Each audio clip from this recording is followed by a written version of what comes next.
భూపాలపల్లి జిల్లా పర్యటనలో deputy CM పట్టి విక్రమార్క మాట్లాడుతున్నారు. ఇప్పుడు లైవ్ చూద్దాం. చేసేస్తామని చెప్పాం. అలాగే కొన్ని R&R ప్యాకేజ్ 2 గ్రామాలకు సంబంధించి ల్యాండ్ అక్విజిషన్ చేయాలని చెప్పారు. పరశురాంపల్లి దుబ్బాపల్లి ప్రాబ్లమ్స్ సాల్వ్ చేయాలని చెప్పారు. తప్పనిసరిగా అధికారులకు ఆదేశాలు ఇస్తాం, దానిపైన చర్యలు తీసుకునే కార్యక్రమాన్ని చేస్తామని చెప్పి ఈ సందర్భంగా మనం చేస్తూ ఉన్నాం. అట్లాగే దుబ్బాపల్లి ల్యాండ్ అక్విజిషన్ సంబంధించి పూర్తయింది. కోర్టు కేసు ఏదో ఉంది, దాన్ని కూడా సాల్వ్ చేయాలని చెప్తున్నారు. తప్పనిసరిగా దానిపైన కూడా పరిశీలన చేస్తామని చెప్పి సింగరేణి కాలేజ్ సంబంధించి ఆ సరౌండింగ్ విలేజెస్ లో ఉన్నటువంటి సమస్యలు కూడా పరిష్కారం చేయాలని చెప్పి రాసిచ్చారు. వాటి సమస్యలు కూడా దీని తర్వాత సింగరేణికి సంబంధించి రివ్యూ కార్యక్రమం చేస్తా ఉన్నాం. పరశురాంపల్లి దుబ్బాపల్లి గ్రామాలకు సంబంధించి తప్పనిసరిగా అక్కడే ఆదేశాలు ఇస్తామని చెప్పి మీ అందరికీ మనవి చేస్తూ ఒక విషయం మాత్రం నేను చాలా స్పష్టంగా చెప్పదలుచుకున్నాను. సంక్షేమం అభివృద్ధి రెండింటినీ జోడెద్దులాగా నడిపిస్తాం ముందుకి. రాష్ట్రం సంక్షేమం వెనకబడలేం, అభివృద్ధి ఆగని. అభివృద్ధి జరుగుతూనే ఉండాలి. ఆ అభివృద్ధి ద్వారా ప్రజల సంక్షేమం మెరుగుపడుతూనే ఉండాలి, వారి జీవన స్థితిగతులు బాగుపడుతూనే ఉండాలి. ప్రజల్లో కొద్దిమంది వెనకబడిపోయి కొద్దిమంది ముందుకు పోతూ ఆకలితో ఇళ్లు లేక బాధపడుతున్నటువంటి ఏ సమాజం కూడా అంత హర్షించదగినటువంటి సమాజంగా ఉండదు. కాబట్టి ఈ రాష్ట్రంలో ఇళ్లు లేనటువంటి కుటుంబాలు కానీ, ఆకలితో బాధపడేటువంటి కుటుంబాలు కానీ, ఆదాయం లేనటువంటి కుటుంబాలు కానీ ఉండకూడదనేదే ఈ రాష్ట్ర ప్రభుత్వం యొక్క లక్ష్యమని కూడా ఈ సందర్భంగా మనవి చేస్తూ మరొకసారి మీ అందరికీ ఈ ప్రాంతంలో మీ అందరితో మాట్లాడటానికి, ఈ కార్యక్రమాలు చేయటానికి ప్రత్యేకంగా మమ్మల్ని ఆహ్వానించి ఇందులో పాలు పంచుకునేటట్టు చేసినటువంటి స్థానిక శాసనసభ్యులు సత్యనారాయణరావు గారికి మరొకసారి నా హృదయపూర్వకమైనటువంటి ధన్యవాదాలు తెలియజేస్తూ సెలవు తీసుకుంటున్నాను. జై హింద్, నమస్కారం.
బ్రేకింగ్ న్యూస్ చూస్తున్నాం. రాష్ట్రంలో వ్యర్థాల నిర్వహణ వ్యవస్థను పటిష్టం చేయాలని సీఎం చంద్రబాబు ఆదేశించారు.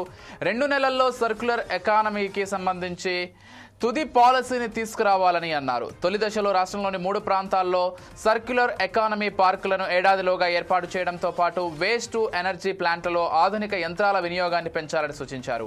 ఈ ఏడాది అక్టోబర్ 2 కల్లా విశాఖపట్నం, విజయవాడ, తిరుపతి, రాజమహేంద్రవరంతో పాటు మరో 17 కార్పొరేషన్లలో సింగిల్ యూజ్ ప్లాస్టిక్ పూర్తిగా అరికట్టాలని సీఎం స్పష్టం చేశారు.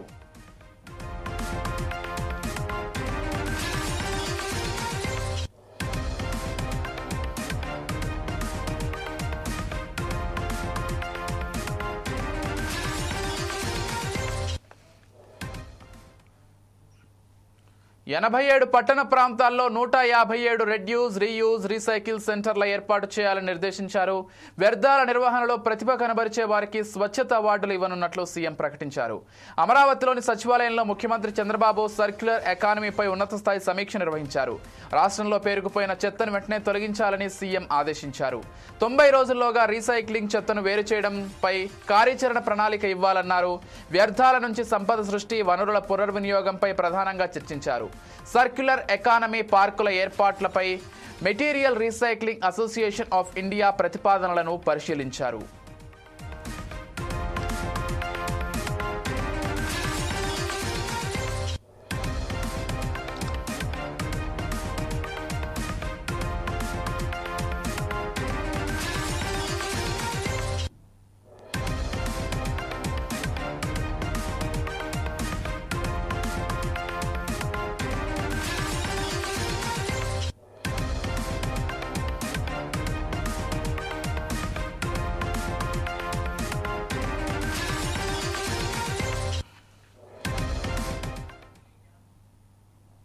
తెలంగాణ రాష్ట్రంలో 3 ఎకరాల వరకు భూమి ఉన్న అన్నదాతలకు రైతు భరోసా నిధులను ప్రభుత్వం జమ చేసింది. ఇవాళ 1,551.89 కోట్ల రూపాయలను విడుదల అయ్యాయి. 3 ఎకరాల వరకు భూమిని కలిగి ఉన్న రైతులందరి ఖాతాల్లోకి ఎకరానికి 6,000 చొప్పున రైతు భరోసా నిధులు జమ చేయడం జరిగిందని మంత్రి తుమ్మల వెల్లడించారు. అయితే అందుకోసం 1,551.89 కోట్ల రూపాయలను విడుదల చేశామని మంత్రి తుమ్మల నాగేశ్వరరావు తెలిపారు. 10.45 లక్షల మంది రైతులకు సంబంధించిన 25.86 లక్షల ఎకరాలకు రైతు భరోసా నిధులు జమ చేశామన్నారు. ఎకరాలతో సంబంధం లేకుండా మిగిలిన వారందరికీ రైతు భరోసా నిధులు జమ చేస్తామని ప్రకటించారు.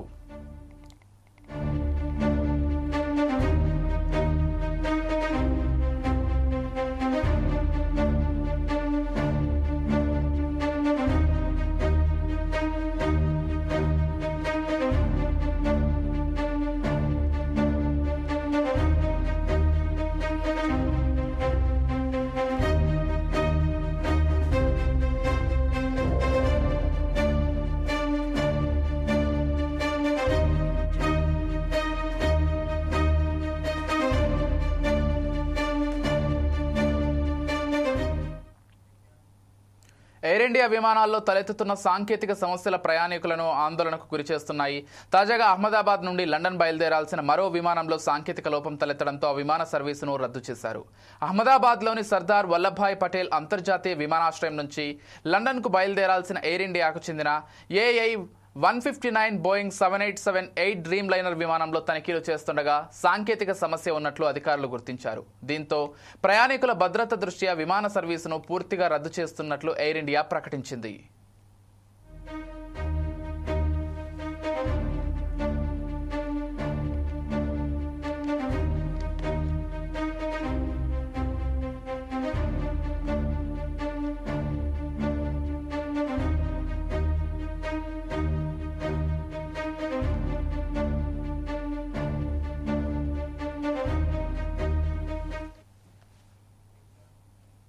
పోలవరం బనకచెర్ల అనుసంధాన ప్రాజెక్టు వల్ల ఎగువ రాష్ట్రాలకు ఎలాంటి ముప్పు వాటిల్లబోదని జలవనరుల శాఖ మంత్రి నిమ్మల రామానాయుడు స్పష్టం చేశారు.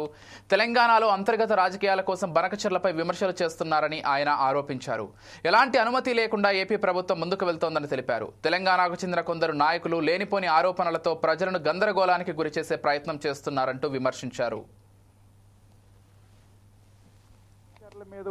బనకచెర్ల మీద వచ్చినటువంటి ఆరోపణలు లోతుగా గనక పరిశీలిస్తే ఒక విషయం పూర్తిగా మనకు స్పష్టంగా అర్థమవుతుంది. ఏదైతే ఈ యొక్క ఆరోపణల మీద ఉన్నటువంటి చూస్తే సాంకేతిక అంశాల మీద కంటే కూడా రాజకీయాల మీదే వారి శ్రద్ధ, దృష్టి, తపన కనిపిస్తున్నటువంటి పరిస్థితి అనే విషయాన్ని కూడా ఈ సందర్భంగా తెలియజేసుకుంటూ, అంటే ఆ రాష్ట్రంలో ఉన్నటువంటి అంతర్గత రాజకీయ పోరు కోసం పోలవరం బనకచెర్లను ఉపయోగించుకోవడం ఎంతవరకు సమంజసమో ఈరోజు తెలుగు రాష్ట్ర ప్రజల్ని కూడా ఈరోజు మరి ఆలోచించమని చెప్పేసి కూడా మీ ద్వారా కోరుతున్నానని చెప్పేసి తెలియజేసుకుంటూ, ఈ యొక్క ప్రాజెక్టుకి సంబంధించినటువంటి అనుమతులు ఏవైతే ఉన్నాయో అన్నీ కూడా నిబంధనల ప్రకారమే తీసుకోబడతాయి. ఇక్కడెక్కడ కూడా ఎటువంటి అనుమానాలకి కూడా తావు లేదు. దానిలో భాగంగానే ఏదైతే 2025 సంవత్సరం మొన్ననే మే 22వ తేదీనే ఈ సంబంధించినటువంటి ప్రాజెక్ట్ ఏదైతే ఉందో దీనికి సంబంధించినటువంటి ప్రాథమిక నివేదిక సిడబ్ల్యూసి కూడా సమర్పించడం జరిగింది. ఏదైతే ఆ సిడబ్ల్యూసి మనం సమర్పించినటువంటి ప్రాథమిక నివేదికను ఆమోదించిన తర్వాత ఖచ్చితంగా ఆ డిపిఆర్ను కూడా ఆ సిడబ్ల్యూసికి సమర్పించడం అవుతుంది అని చెప్పి తెలియజేస్తున్నాయి. బనకచర్ల మీద వచ్చినటువంటి ఆరోపణలు లోతుగా గనక పరిశీలిస్తే ఒక విషయం పూర్తిగా మనకు స్పష్టంగా అర్థమవుతుంది. ఏదైతే ఈ యొక్క ఆరోపణల మీద ఉన్నటువంటి చూస్తే సాంకేతిక అంశాల మీద కంటే కూడా రాజకీయాల మీదే వారి శ్రద్ధ, దృష్టి, తపన కనిపిస్తున్నటువంటి పరిస్థితి అనే విషయాన్ని కూడా ఈ సందర్భంగా తెలియజేసుకుంటూ, అంటే ఆ రాష్ట్రంలో ఉన్నటువంటి అంతర్గత రాజకీయ పోరు కోసం పోలవరం బనకచర్లను ఉపయోగించుకోవడం ఎంతవరకు సమంజసమో ఈరోజు తెలుగు రాష్ట్ర ప్రజల్ని కూడా ఈరోజు మరి ఆలోచించమని చెప్పేసి కూడా మీ ద్వారా కోరుతున్నానని చెప్పేసి తెలియజేసుకుంటూ, ఈ యొక్క ప్రాజెక్టుకి సంబంధించినటువంటి అనుమతులు ఏవైతే ఉన్నాయో అన్నీ కూడా నిబంధనల ప్రకారమే తీసుకోబడతాయి. ఇక్కడ బీసీలకు 42% రిజర్వేషన్లు సాధించుకునే వరకు తమ పోరాటం ఆగదని తెలంగాణ జాగృతి అధ్యక్షురాలు బీఆర్ఎస్ ఎమ్మెల్సీ కల్వకుంట్ల కవిత స్పష్టం చేశారు. బీసీలందరూ ఈ విషయంలో చైతన్యవంతులు కావాలని ఆమె పిలుపునిచ్చారు. బీసీలందరూ ఏకతాటిపైకి వచ్చి పోరాడితే పదవులు వాటంతట అవే బీసీ బిడ్డల కాళ్ల దగ్గరకు వస్తాయని ఆమె పేర్కొన్నారు. ఎన్నికల సమయంలో కామారెడ్డిలో కాంగ్రెస్ అగ్రనేత రాహుల్ గాంధీ ప్రకటించిన డిక్లరేషన్ను సాధించేంత వరకు పోరాడతామని ఆమె అన్నారు. మనందరికీ తెలిసిందే, గత 2 సంవత్సరాల కాలంగా బీసీ బిల్లు ప్రవేశపెట్టాలి, కామారెడ్డి డిక్లరేషన్లో కాంగ్రెస్ ప్రభుత్వం ఏదైతే బీసీలకు 42% రిజర్వేషన్ ఇస్తామని చెప్పిండ్రో అది సాధించుకునే వరకు వదిలిపెట్టమని చెప్పి మరి గత 2 సంవత్సరాలుగా నిరంతరం కూడా ఇక్కడ ఉన్నటువంటి సభ్యులందరం కూడా కృషి చేస్తున్న విషయం మీ అందరికీ తెలిసిందే. ఇప్పటి వరకు యూపీఎఫ్ కన్వీనర్ గారు బొల్ల శివశంకర్ గారు మాట్లాడి విస్తారంగా మొత్తం ఇప్పుడున్నటువంటి రిజర్వేషన్ అంశాన్ని కూడా వారు వివరించడం జరిగింది. ఒకటే ఒక మార్పు మనందరం కూడా కోరుకునేది, రేపటి నాడు బీసీలకు 42% రిజర్వేషన్ సాధించుకుంటాం, అందులో ఏం అనుమానం లేదు. సాధించుకునేటప్పటికీ బీసీలలో ఉన్నటువంటి ప్రతి ఒక్క కులం వారు కూడా మరి వారి హక్కులు వారికి తెలిసి ఉండాలి.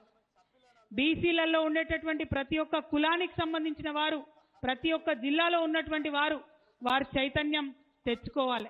ఇంకా అనేకమైన కులాలు ఉన్నాయి, వార్డు మెంబర్ కూడా రానటువంటి కులాలు బీసీలలో చాలా మంది ఉన్నారు. సర్పంచులు కానటువంటి వారు బీసీలలో ఉన్న అనేకమైన కులాల వారు ఉన్నారు.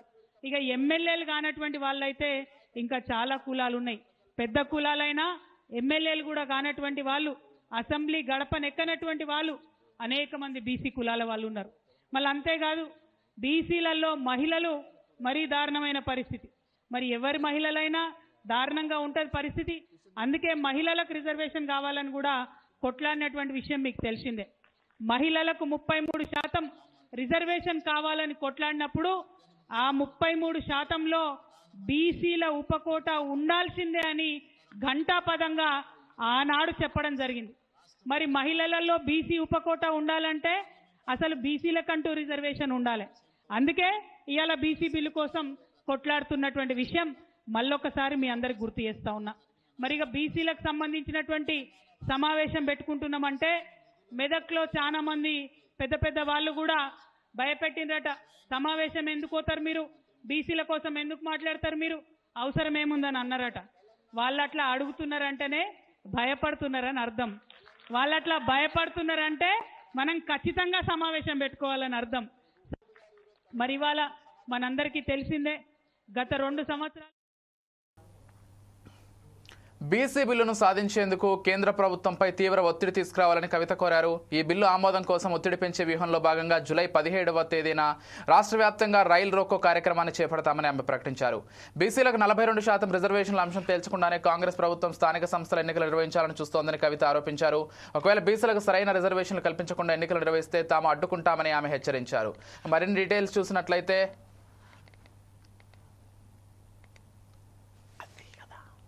మెదక్ జిల్లా నుంచి నేను అనౌన్స్ చేయాలనుకున్నా మొట్టమొదటి కార్యక్రమంగా మన డక్కన్ నుంచి ఢిల్లీకి పోయేటటువంటి రైళ్లన్నీ కూడా ఆపుదాం. వచ్చే నెల ఇవాళ 17 జూను కరెక్ట్ నెల తర్వాత 17 జూలై రోజు రాష్ట్ర వ్యాప్తంగా మీ అందరూ ఒప్పుకుంటే రైల్ రోకో కార్యక్రమం బీసీ బిల్లు కోసం చేస్తామని నేను అనౌన్స్ చేస్తా ఉన్నా.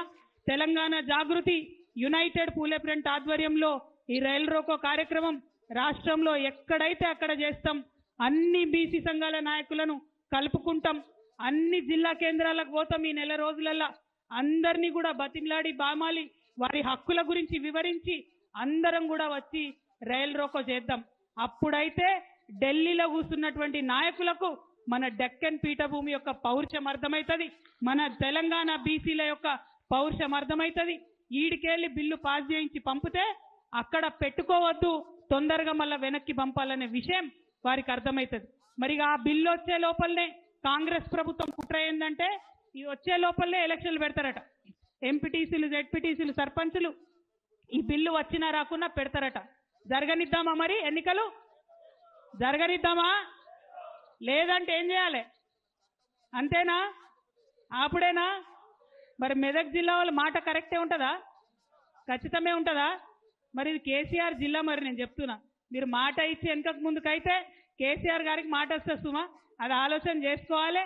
ఆలోచన చేసుకొని ఖచ్చితంగా దయచేసి నాకు మాట ఇవ్వండి. వాళ్ళు కాంగ్రెస్ పార్టీ వాళ్లకు హెచ్చరిక చేస్తా ఉన్నాం. మీరు బీసీలకు 42% రిజర్వేషన్ ఇస్తామని చెప్పిండ్రు. ఇయ్యకుండా ఎన్నికలకు పోయే ప్రసక్తే లేదు. పోయేటటువంటి కుట్రలు చేస్తే ప్రజా ఉద్యమాలు తప్పకుండా నిర్మాణం చేస్తామని ఈ సందర్భంగా తెలియజేస్తున్నాం. ఢిల్లీకి సెగదగిలేటట్టుగా జూలై 17న రైల్ రోకో చేస్తామని కూడా ఈ సందర్భంగా తెలియజేస్తా ఉన్నాం. మరి ఏం జరుగుతుంది ఇక్కడ? ఇవాళ నేను నడిచి మెదక్కి మీ దగ్గరికి వచ్చిన బీసీల హక్కుల కోసం మాట్లాడుతున్నా. దీనివల్ల లాభం ఏం జరుగుతుంది?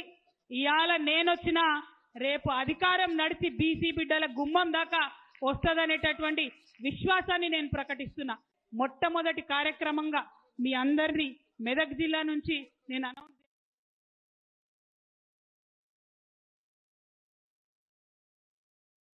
ఇవి ఇప్పటి వరకు ఉన్నటువంటి bulletin updates. Keep watching 4 Sides TV.